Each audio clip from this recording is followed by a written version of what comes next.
Welcome and thank you for joining. In this lesson, we'll explore the parent functions. We'll first investigate them in their most basic form, and then later in the unit, we'll learn how to investigate the transformations of them. Now, whenever we analyze functions, we look at special features of them such as domain, range, the intercept, both x and y intercept. And these are all terms that we are familiar with because we have already explored functions in grades 9 and 10, such as linear and quadratic functions, even though we simply called them relations at that time. Now, other things that we look into whenever we analyze functions are things such as end behavior, continuous functions, discontinuous functions, and we'll be introduced to the concept of the asymptotes. So, we're going to get started with the definitions. So the domain of a function is all the possible x values, and the range of a function is all the possible y values. Now, the x-intercept is where the graph intersects the x-axis, and remember that wherever the graph intersects the x-axis, the value of y is going to be equal to 0. Recall that to find the coordinates of any point, right, we have to drop a perpendicular on the x and the y-axis. This will give the x, and this is going to give the y coordinate. If the point is on the x-axis, which makes it an x-intercept, the y-coordinate will be exactly equal to 0. And that's why we say that the x-intercept is where y equals 0. Similarly, we'll say that the y-intercept is when x equals 0, so it's found by setting x equal to 0. Because when the graph intersects the y-axis at a y-intercept, the x-coordinate is going to be 0. Now, end behaviors is a new term that we are using to describe and analyze the behavior of functions. The end behavior of a function describes the trends of the y values as x approaches negative infinity or positive infinity. Now let's stop for a second and think about it. So whenever you draw the graph of a function, right, the graph will have two ends. One what we call the left end and the right end of it. So a starting and an ending point, so to speak, because we know that functions continue at both ends, right? So because functions continue at both ends and we don't and can't draw them to infinity and beyond, what we do is we describe the tendency in the y values as x approaches either negative infinity or positive infinity. Now, a continuous function, this is an easier concept to understand, can be drawn without lifting a pencil. So this is, for example, a graph that can be drawn without lifting a pencil. That makes this a continuous function. So discontinuous functions, on the other hand, have gaps in between their graphs, and they are made of more than one piece. And we're going to look at discontinuous functions examples in this lesson, and it will make the concept a little bit clearer. Now, whenever we draw graphs of functions, sometimes the y values will stop changing as x approaches infinity or negative infinity. So what it means when we say it stops changing is that the y values will get very close to a specific number, but they won't change, they won't become the exact number. And again, we're going to understand this better through examples. A vertical asymptote is formed when the y values will approach either positive or negative infinity as we get very close to a specific value of x. Or in other words, the x value will stop changing when now y approaches positive or negative infinity. So a vertical asymptote is basically a straight vertical line, and the vertical line will intersect the axis at a specific x value. Let's say, for example, this is the Cartesian plane, this is the vertical line. So when we approach the vertical line, then the y values will either shoot up or shoot down. That's because the vertical asymptote will not allow the graph to pass through it. And that's what makes this a vertical asymptote. So I want you to think of asymptotes as very sturdy and stubborn walls that the functions that you can envision, like rivers, will just get close to it but will never actually cross them. So let's start revisiting the equation of our first function, the linear functions. This is something that we have learned again since early grades, but we are going to put them together with all the basics. So we're going to get started with f of x equals x. This is the basic linear function. And in order to draw the graph of any basic function, we always, for the first time, use the table of values. Now, I know we are familiar with it, but that's for the fun of it. Let's start the process of building the table values one more time.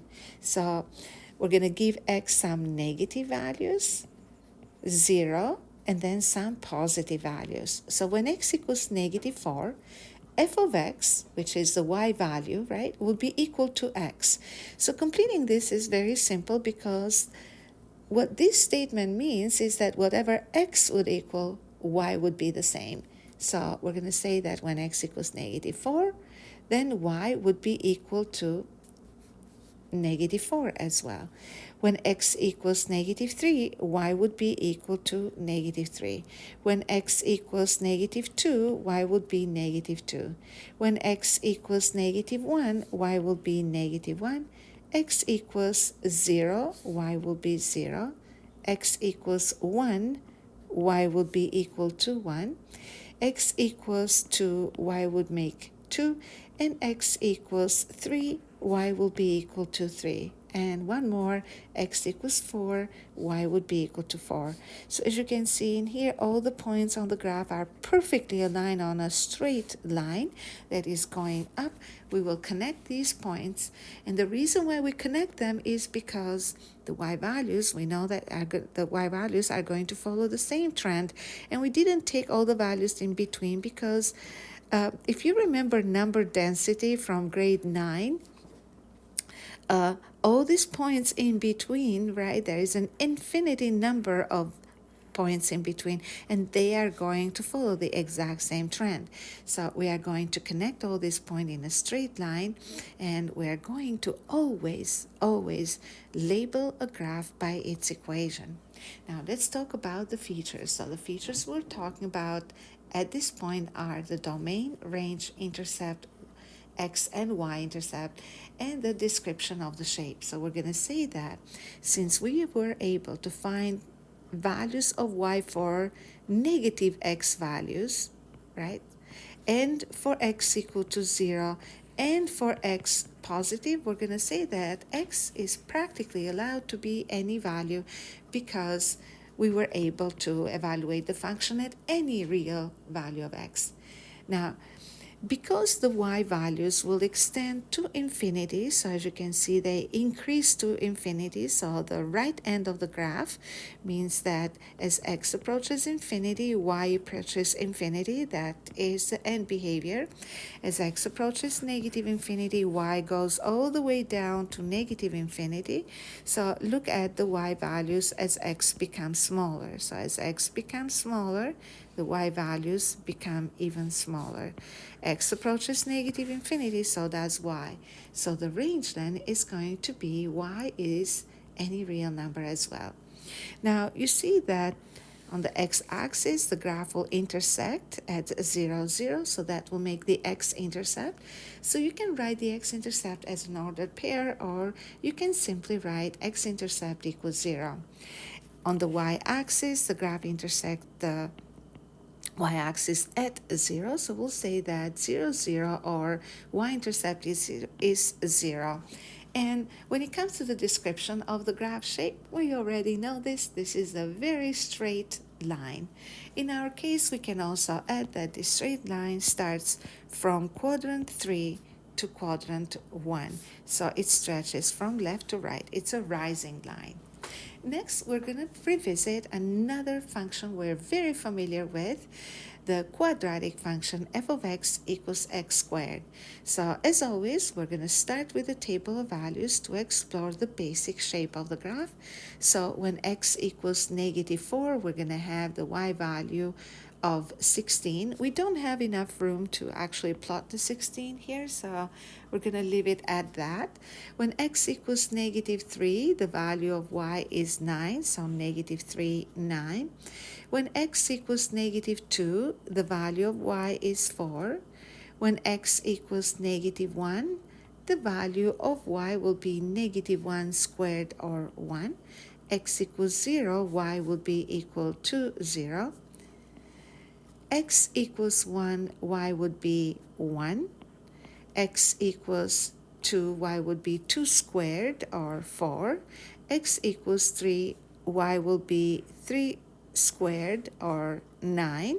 And when x equals 4, y would be equal to 16, but we don't have enough room in here. So next we are going to connect all these points. As you can see, if you were to draw a straight line, the straight line won't be able to intersect all points, which means that we cannot draw a straight line. We have to connect the points more gently, and that will create a curved line that will shape into a U-shaped graph that we call a parabola. So let's connect, and don't forget arrows at both ends, just to indicate that this graph can continue forever, but we don't have all the room to infinity and beyond, and all the time to infinity and beyond to keep drawing this graph, and that will be useless anyways. So this is the graph of the parabola, and we are going to now state the features. As you can see, we were able to give x negative values, 0 and positive values, and we had no obstacles in finding the value of y, which takes x to any real number set, so a set of real numbers. Now, when it comes to the range, I want you to focus on the y values. Notice that all the y values are positive or 0, so we never obtained any value of y less than 0, which tells us that the values of y cannot be 0, they can only be positive or 0. And we understand this because all the x values are brought to the power of 2, which is an even number, and that will turn all the answers to positive. So we're going to say that y is any real number such that, so under the condition that y is greater than or equal to 0, very important. Now, the x-intercept, again, we look at the x-axis. The x-intercept is at 0, so we'll write 0, 0, or simply x-intercept is equal to 0. Y-intercept is at 0 as well, so we're going to say y-intercept is 0, 0, or y-intercept just equals 0.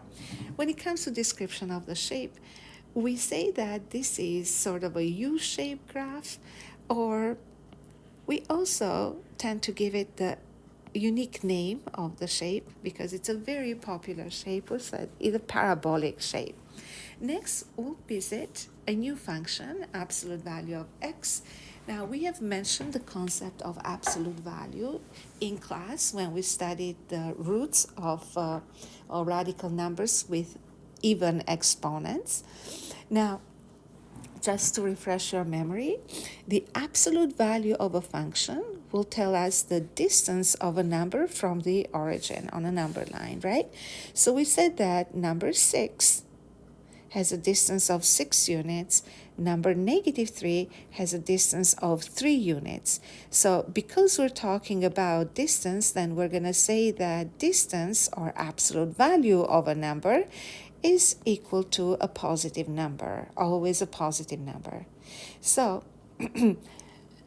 we are going to try to give x certain values and find what the values of y are, just so we can see what the shape of the graph is going to be like.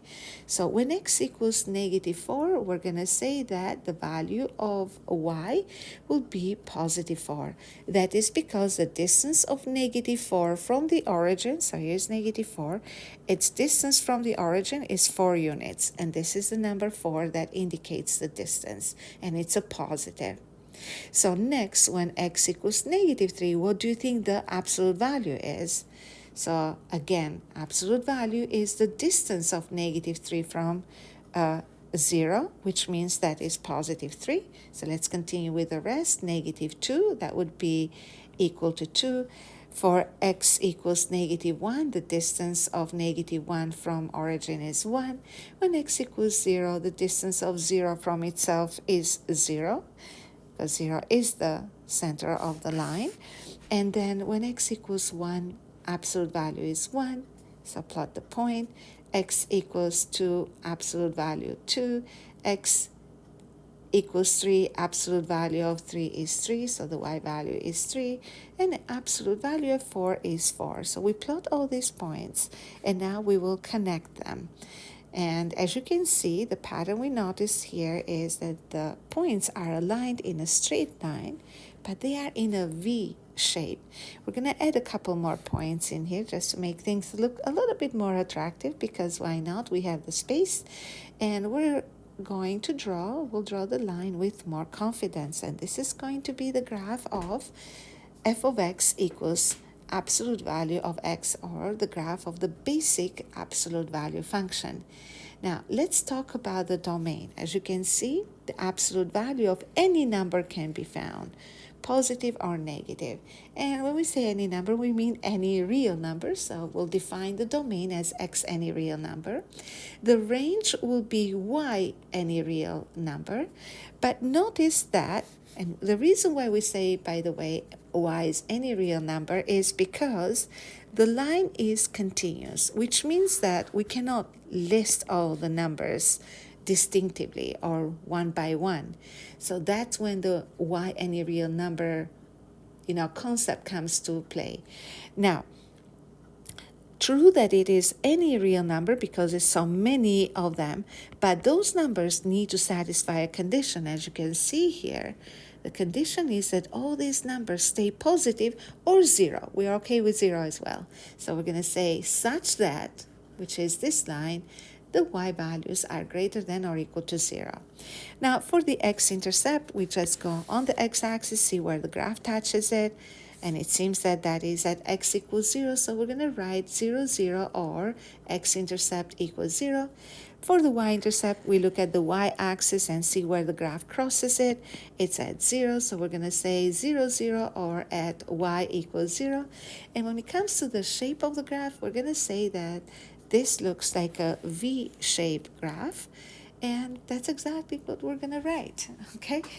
So it is two straight lines that make a corner. By the way, this point in here, just like in parabola, we have this point, a very important point that shapes the graph, that is called a vertex.